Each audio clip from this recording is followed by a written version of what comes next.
to Morning Express. Now let's set a different tone for conversations on the program this morning.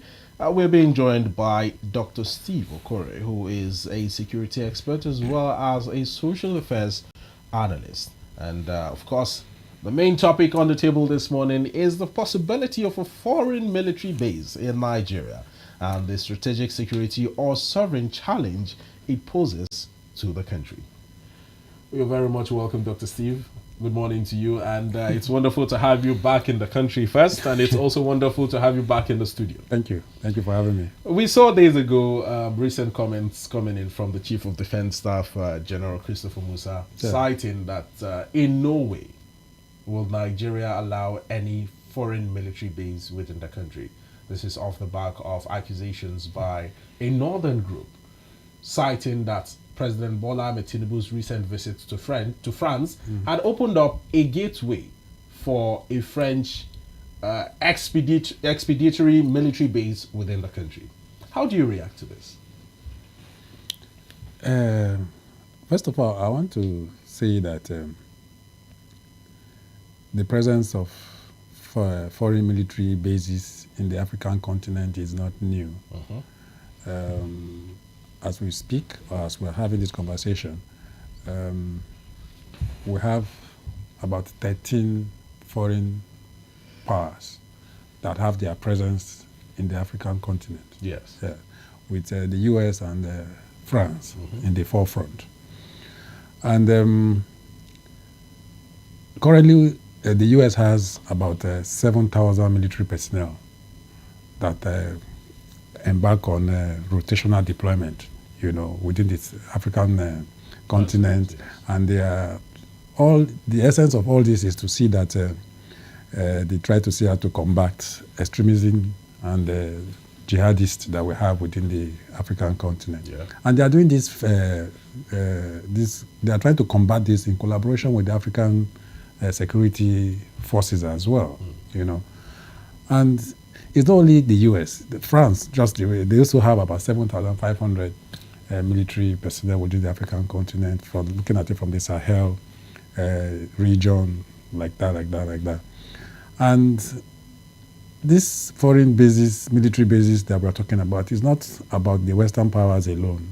China too has military base within the African continent, Recently, according to the records, they have about 26,000 military personnel that are fighting some maritime security issues within the African continent. So when we begin to see or hear that the government or the federal government will not allow, or the military are saying that they will not allow foreign military base in Nigeria, I want to begin to ask questions of what's the reason that they are giving. Are we looking at some advantages that comes with it? Or they are clearly saying that we have all what it takes to combat the insecurity issues that we are facing in the country? Well, if we have all it takes to combat the insecurity issues we are facing in the country, then why are we still in our current situation? Lacuna of insecurity. Why are we still in the current situation? Or are we looking at national pride? No, we don't need them. We don't need help. So therefore, we will not allow foreign military base. But by and large, I think that we should look at the benefits, that comes with having a foreign military base, if it's good for us or not. But totally taking it off that we won't want it, we won't do this and all that. I don't think it will be, because whether we like it or not, there are some advantages that comes with having a foreign military base. In the areas of training, they can assist your military. In the area of defense equipment, they can also assist and all that. So some of these issues are critical that we need to even look at. But they are the professionals, they are up there and all that. If they say they don't want it, and whatever reason that they are giving, the reasons should be genuine. That will win the confidence of Nigerians. Because for me, I think that we need foreign help, because a whole lot is still happening. We see terrorists killing people here and there, bandits killing people here and there, kidnappers kidnapping, collecting large sum of money from victims and all that. These issues are there, and we need to confront them. Well, you mentioned that if Nigeria were to have some sort of aid Yes. from, these foreign nations, like France, for instance, setting up a military base here to help combat the insecurity or insurgency that we have been battling with for more than almost 2 decades. Yes. It will go a long way. But mind you, all these other francophone countries Yes. that have sort of pulled out of the ECOWAS and are at loggerheads with France. Well, Cameroon is still part of the ECOWAS, but Cameroon has had its own fair share of insurgency and terrorism. Yes. Our neighbors, Chad, Niger, Mali, and the rest, have also had their own fair share of insurgency. The Boko Haram insurgency spilling over into these countries. And yet, France has, in some way, not been able to quell all of these insurgencies. Why do you think Nigeria's case will be different? Now, you see, we're talking about collaboration here, partnership. It's not, we are not going to leave the task to them alone, Whether we like it or not, they make some remarkable contributions to the fight against insecurity. Insecurity is an issue that you cannot totally eliminate, right? But there are certain efforts or endeavors that you put in that would drastically reduce some of these issues that we're looking at, yes, or that is confronting us, So we have seen where even the military from Nigeria went into other countries to see how to handle their insecurity issues and all that. Yeah. We have seen that. And it played a very serious role, So I think that we should look at it from a collaborative point of view, where they need us, we need them. But as it stands, I think we need them more. Than they need us. Than they need us. They are coming to offer some kind of assistance in the fight against insurgency, terrorism, and the like. And don't forget that terrorism is a global phenomenon. A terror attack to a country affects the other countries in the world, right? So I think that it is important that they have this conversation, sit down, of what use will this thing be to us as a country, right? It's not for us to just totally discard it, because I know that they have their own intention if they want to come and set up military base in Nigeria, right? But we should look at their intentions and the benefits that will come our way. Yes. If the benefits that will come our way, it's better for us. There's nothing wrong with having such conversation, right? Because we cannot say that the fighting security in Nigeria has been won. It hasn't been won. They are making efforts. We know the military, the police, and the other security agents are making efforts. But how good is this effort, right? Because the issues that are confronting us today, we keep seeing them every day, and they keep increasing.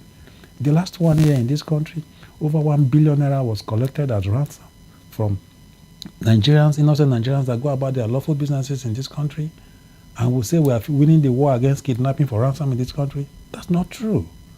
Bandits are still ravaging communities, displacing them. Internally displaced persons are being kept in IDP camps. We are seeing it.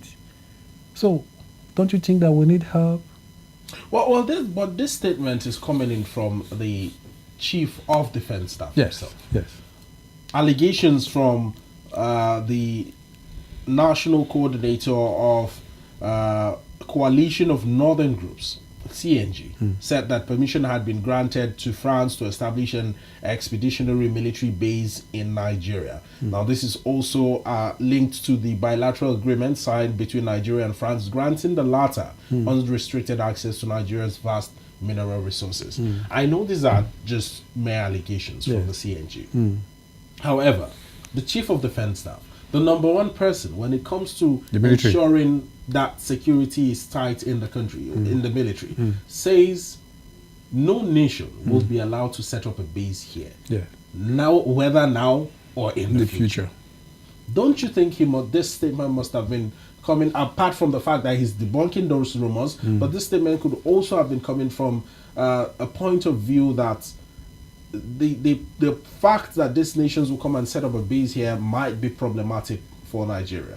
Did he say anything that he didn't mention any of the problems? He did not say anything that, okay, if they establish a military base in the country, it will constitute XYZ, right? Then we'll begin to see reasons with him. But he said they won't establish even now and in the future. What was the reason that he gave? He didn't give any reason. Yes. Right. So in a situation like this, we expect reasons why we shouldn't have a military base in Nigeria.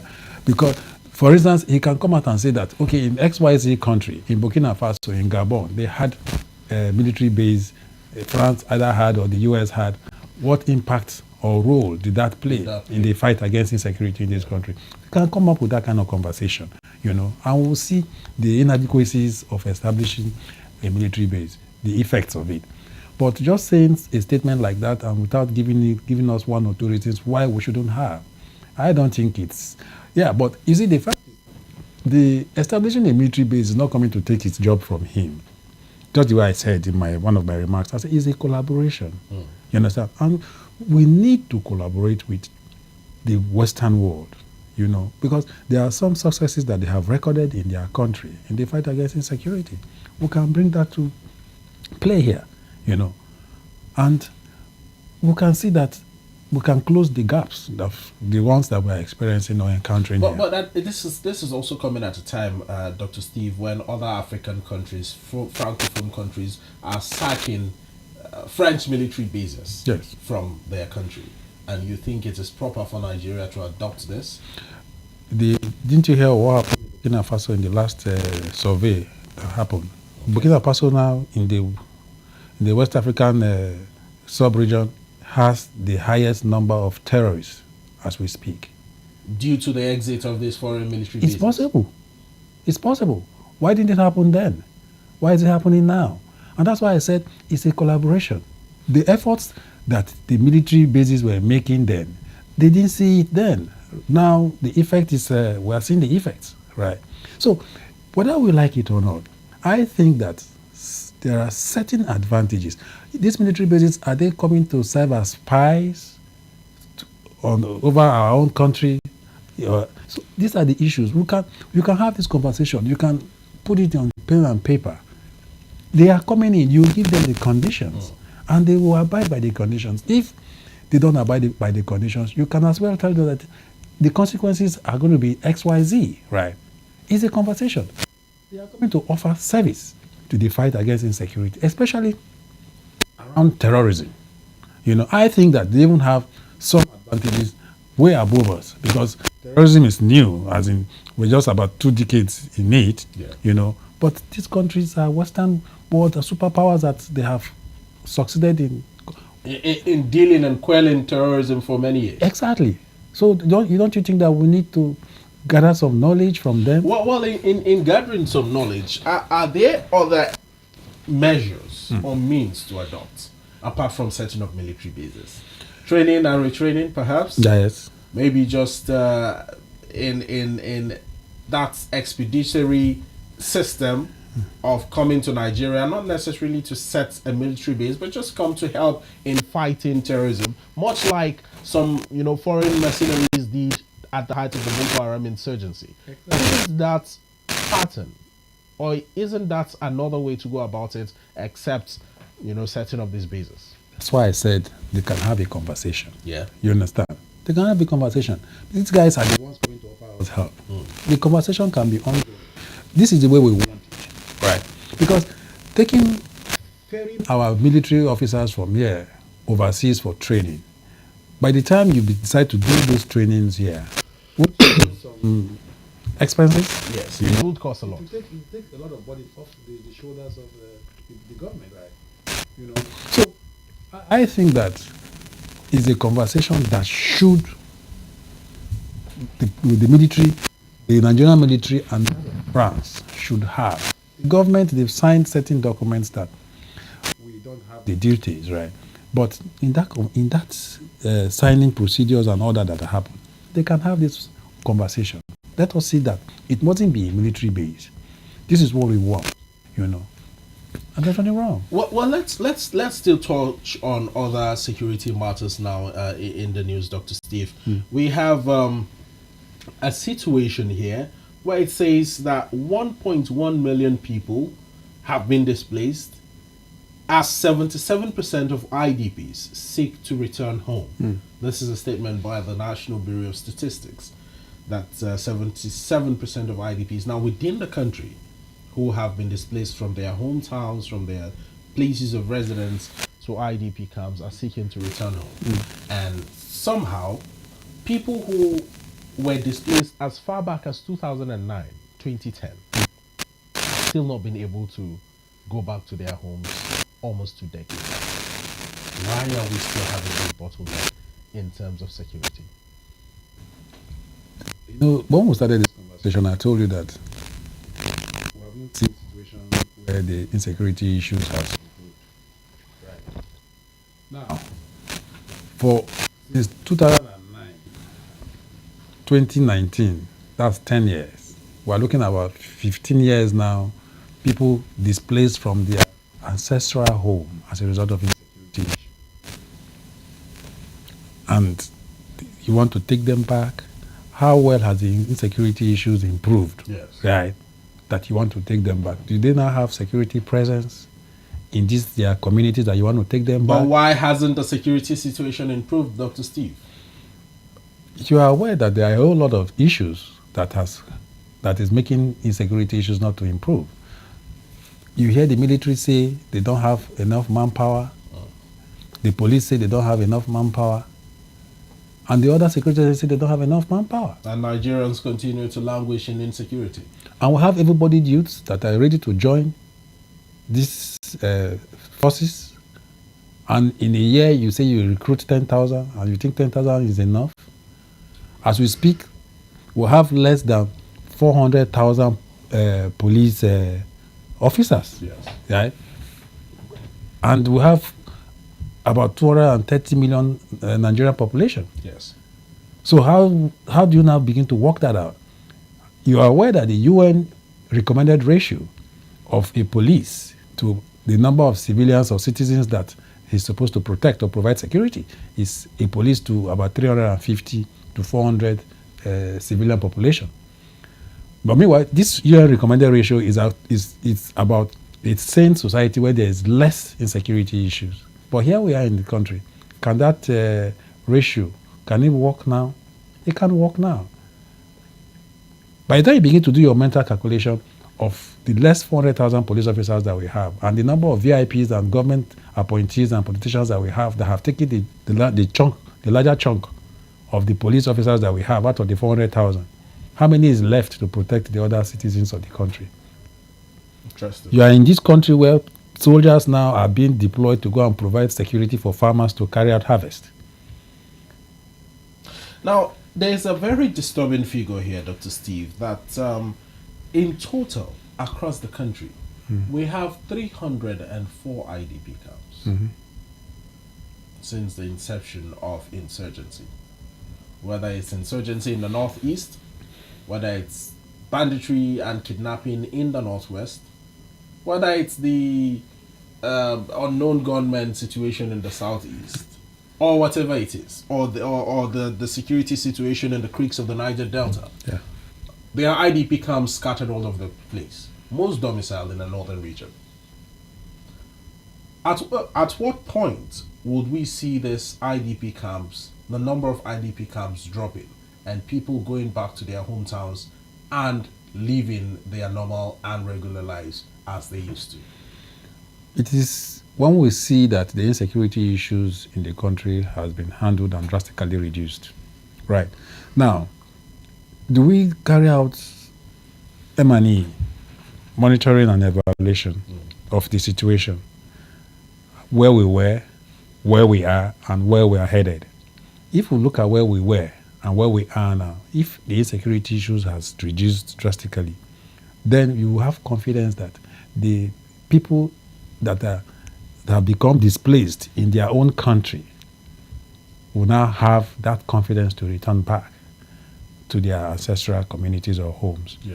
But in the event where you hear a bomb blast today, you hear bandits come levy a community to pay 11 million, 10 million, 50 million before or even 150. or even 150, and you expect that the ones that are in IDP camps will want to go back, it can't happen like that.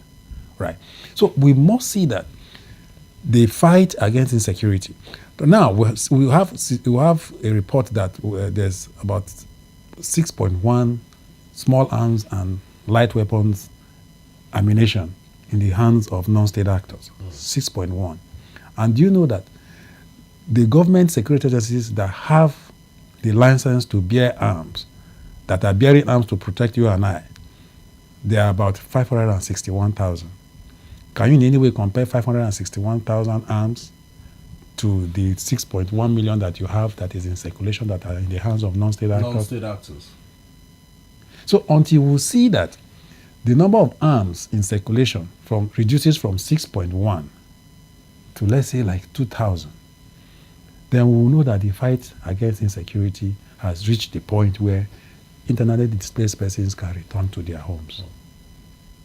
But are we in that situation? The answer is no. Rather, we are seeing more arms in circulation. And we have agencies of government that are saddled with the responsibilities of mopping these arms and ammunition in circulation. How well are they even carrying out this job or task before them? So a whole lot is wrong. So banditry activities on the rise, terrorism, not like the way banditry is happening now, kidnappings, people are in their farms farming, they can't kidnap them. So you don't expect them to return to their ancestral homes when the situations are not getting any better. And who is to blame? Of the government, of course. Well, can we point fingers at them clearly in this conversation? Yes. Because it appears that, Dr. Steve, you are trying to tread with caution. No. I'm a professional. Okay. I will say it the way I feel, the way I'm convinced. I will say it is the government. And how would you rate Nigeria's military fight against insurgency? No, wonderful.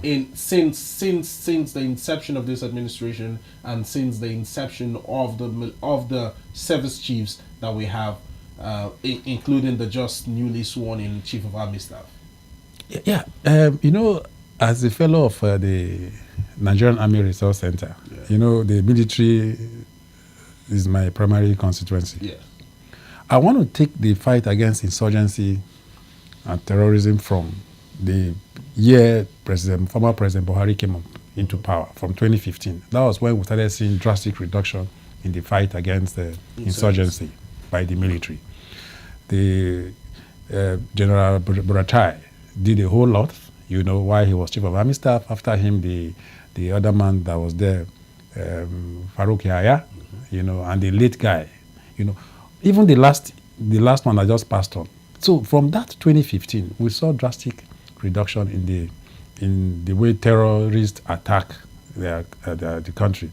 Before 2015, you are aware that there were a lot of roads that were unpassable, were blocked by either the agencies of government that are on that road or no other. We saw how close suicide bombings came up to the city center here, And before 2015, terrorists attacked like about 641 attacks that led to the loss of lives of about over 6,000 people. So before Buhari now left, from 641 terror-related attacks that we saw before he came to power, he reduced from 641 to about 120. And from 120, he reduced further until very recently when the immediate past Chief of Army Staff in the last... Lieutenant General Tauri Lagbaja. Yes, in the last Democracy Day 2019, May 29th, 2024, right? Mm-hmm. When he made a statement that the era of suicide bombing is gone. Yeah.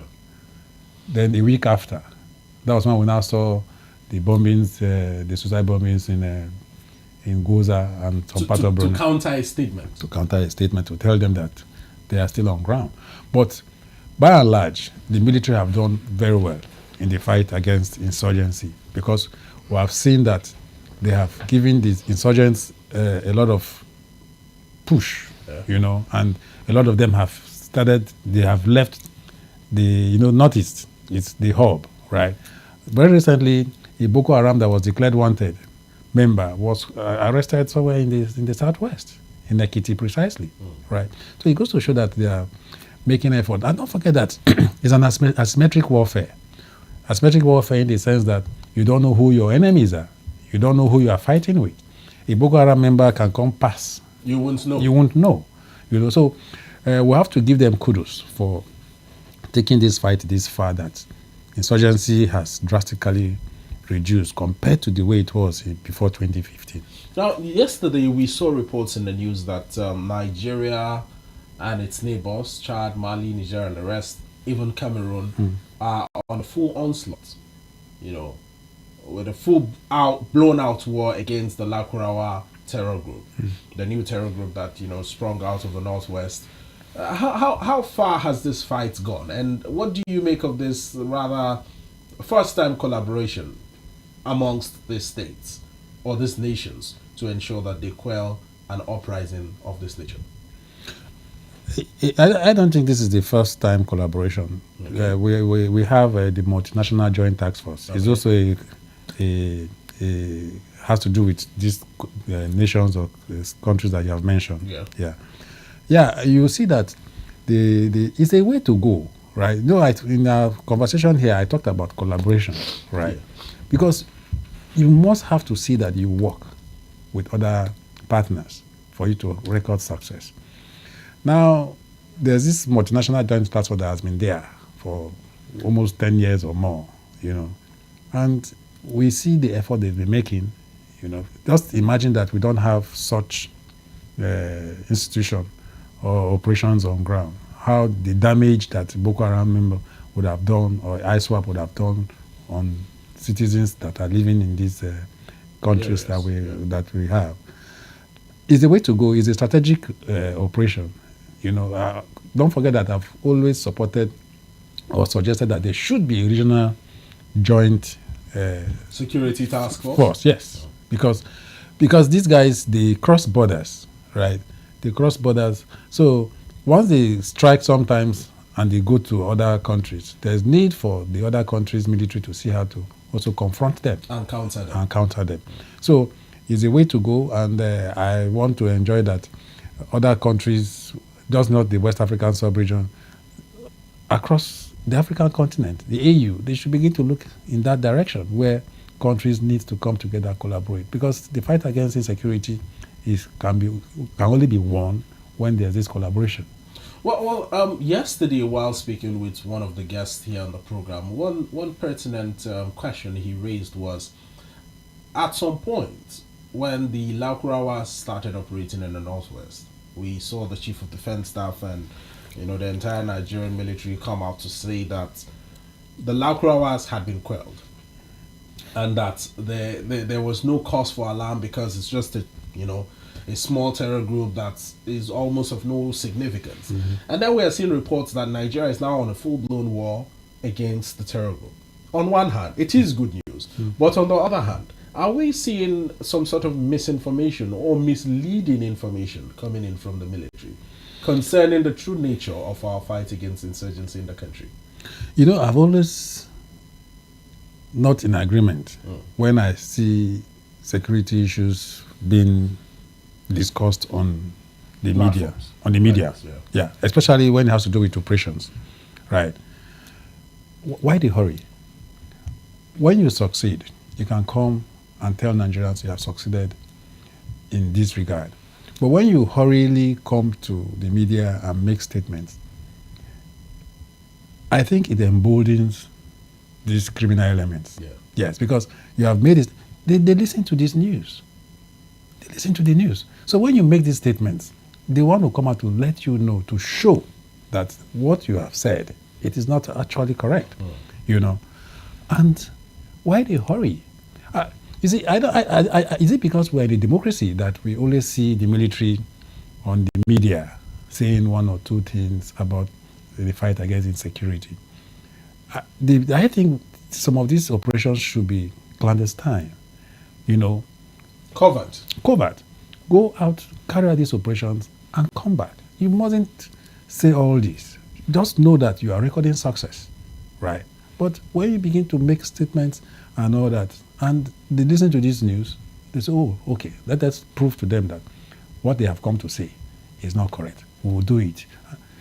So it's not everything that you must come to the media to say, right? Because as you are even making those statements, you are even emboldening them, exactly giving them undue publicity. Undue publicity. You are making them feel that you know about them. You know. So I think that's the same case with Bello Turji that has sort of made him even bolder than some Boko Haram generals in their camp. Are you telling me, has he been caught? Has he been killed? Since the order was given that he should be fished out? Even after all those blatant statements. Because they hurriedly went to the media to say that. And you think making statements like that, the man will just remain there and be waiting for you to come and capture him? Somebody like Bello Matawale, the Minister of State for Defense, I would always mention his name whenever you are in the studio because I believe he's your man. He has been quite silent lately. Unlike, in the past couple of months where he was all over the place with the army chiefs, always making statements, with the military regalia and, everywhere. Where has he been? And why has he been quite silent, especially about the Lakurawa insurgency in the Northwest, where he comes from? I think he's trying to be strategic now. And that is why he's been silent. Okay. We don't know what he's trying to put on ground, But the reason why they sent him to the Northwest was the reason achieved. Because they asked that Bello Turji should be fished out.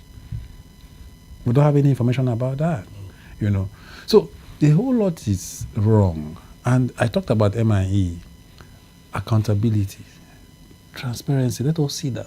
People that are saddled with the responsibilities of carrying out their job of protecting citizens of this country. You asked me who should I blame because of the insecurity issues we are seeing. I said the government because it's the primary responsibility. It's a constitutional thing. The primary, section 14(2)(b), the primary, they didn't say secondary. Primary responsibility of government is to provide security for her citizens and the welfare. That's their primary responsibility. Yes. So when we put that part of the Constitution on the ground and the situations we are experiencing in the country side by side, it appears that the primary responsibility is failing. Yes. They're not fulfilling it. So I should blame the government. So it's not about coming to security functions and coming to read prepared speeches. No. And I listened to the president, 1st October presidential speech. And he said a whole lot in that speech that has to do with insecurity. But for me, what he read or said in that speech is the opposite of what we're saying. He said a lot of communities, peace has returned to a lot of communities, and IDP camp We're closing.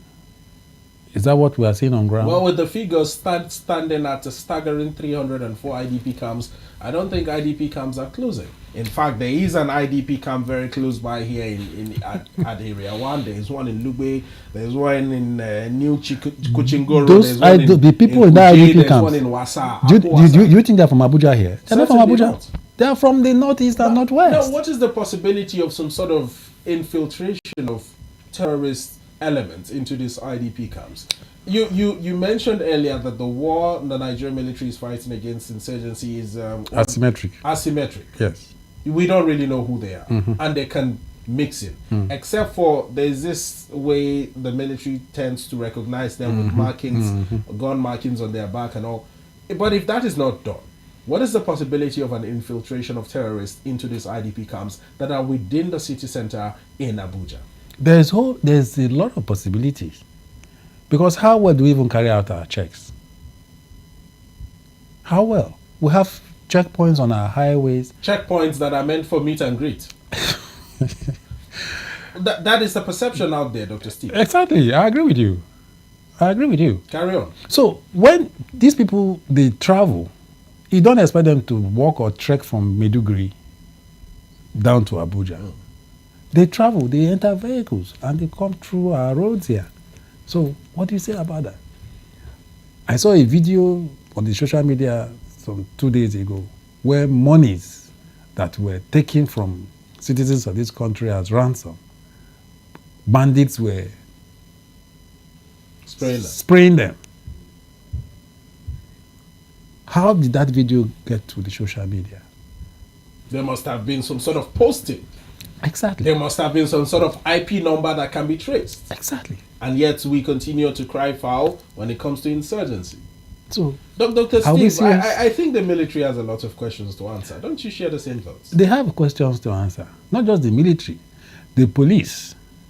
The DSS, all security agencies? Yeah, exactly. The DSS, they are in charge of domestic intelligence. NIA in charge of international intelligence. Yeah.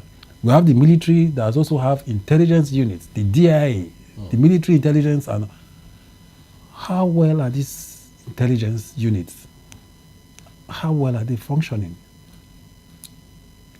So it's not about the military alone. You see, we have shifted the blame more from the police to the military. Do you know why? Because the police now are overwhelmed and they be kept by the corner. The police, the military is doing their job.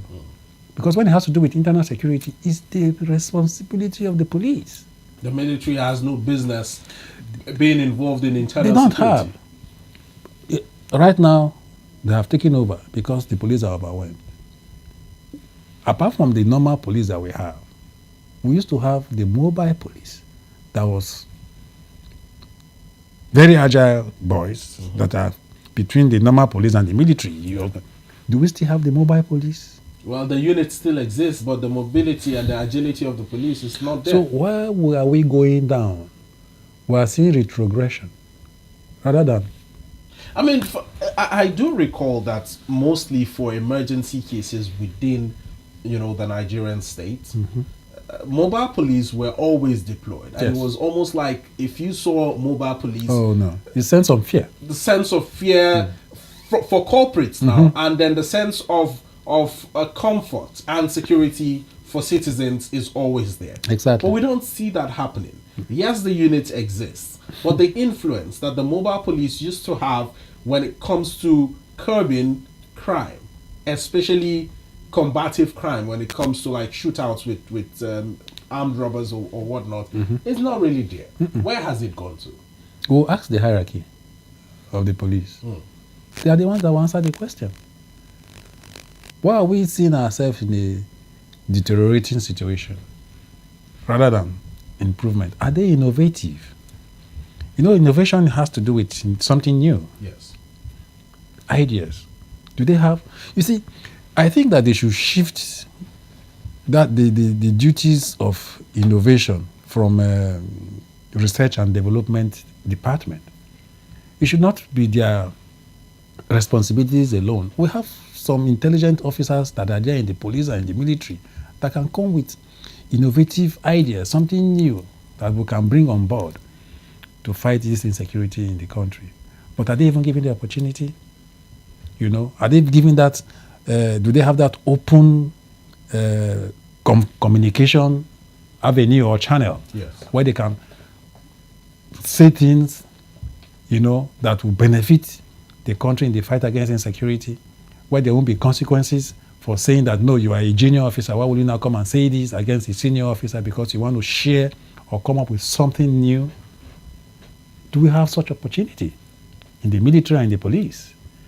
I think there's this proverbial box that talks about think outside the box. Yes. When you think outside the box, you won't continue to do something... The same thing and expecting different results. You have... So they should have that vision of thinking outside the box. Because when you think outside the box, it gives you that task. Because you have to think, extra think, to come up with some idea that will give solutions to our challenges. But there's no thinking outside the box in this case. I don't think so. Well, we have just about 6-7 minutes to wrap up this conversation, Dr. Steve, and it seems to be, gaining momentum. But within these minutes, can you sort of, in your capacity now as a security expert, proffer a solution to whether or not we should have foreign military bases, especially with France, in Nigeria to combat insurgency and insecurity? Then secondly, how much effort should our military put in genuinely to ensure that we quell all of these issues? Now, it mustn't be a military base. Okay. You understand? Yeah. But I want to say that there should be a conversation around it between our military and the military of France, the government of Nigeria and the government of France. It mustn't be a military base. They can give it any name, but provided that will bring partnership, collaboration, that, okay, let us work together, and see that we improve the insecurity situations in the country, especially in the area of insurgency and terrorism. Yeah. That's my take on that. Then, for the military to function well, I think that we should reduce our over-dependence on the foreign aids? Yes, not aids, on the foreign defense equipment. Do you know why?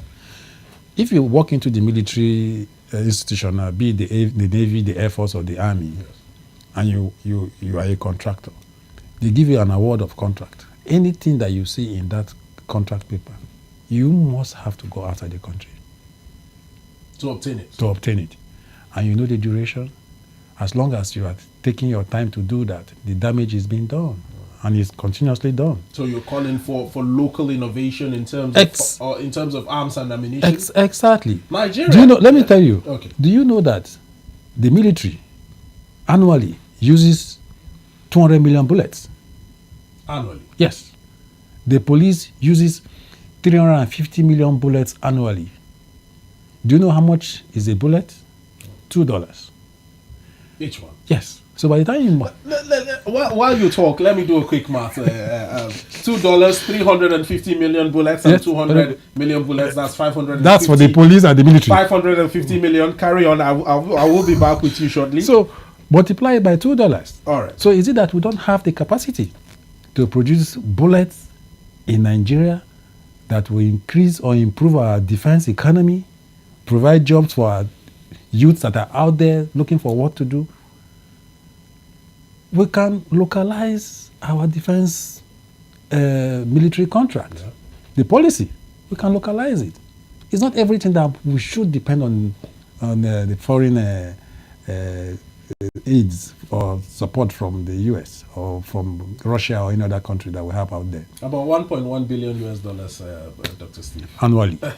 And you think that if you invest that in Nigeria, it will improve our defense economy. Let us have homegrown institutions, local. To develop this we have the capacity to do that. If you remember, when hoodlums criminals can fabricate guns and ammunition here in the country, those talents could be channeled towards the right direction and ensure that we have research centers now that will help in developing this weaponry to aid our military. Yeah. But another major concern that I believe most people watching us right now, Nigerians sharing thoughts with this, would have is the fact that sustainability is a problem for us. It is. We could have a very brilliant initiative, fantastic idea, set up a system, set up a structure, kick off, but sustainability is another major issue. Exactly. It is. Implement to the letter to be able to achieve results. At some point you will stop. Sustainability is the major problem. And you see, at the end you just see they will put some people together as a team, come up with policies. Like now we have the National Security Strategy that was established in 2014, reviewed in 2019. What's the effect of that document? We have the National Counter-Terrorism Strategy. What's the effect? It was enacted in 2016. This is like 9 years or 8 years. It hasn't been reviewed. So these things, they just put people together, spend government resources. At the end of the day, the documents are kept in shelves. We have robust policies in the area of insecurity that can reduce these issues that we're encountering today. But people are not held accountable when they don't perform their job or task. There's no transparency in it. There's no accountability. There's no monitoring and evaluation. How do you establish to know the gap where you are missing? How do you close the gap for improvement? all this. So accountability, transparency, and people being, punished for their inadequacies or for their lack of action when it comes Rather, they are rewarded. Rather, they are rewarded. And failure of M&E, they don't monitor. I loved what the late Chief of Army Staff, the immediate past, said when he went to visit some soldiers in the line of duty. Yes. When he told them, after doing press up and all that, he tried to see how to, boost their morale and all that. And he told them that his lines are open For calls. for calls. Send messages. Right. We should have situations like that where there's a communication channel to the top. Right. Do we have that in our current people that are in one office or the other? Sometimes their phones are off. Or they give out wrong numbers to the public and have a private one that is open to family and friends. Exactly. And close associates. And you are in the public office where your service is needed at any point in time. You can be called upon.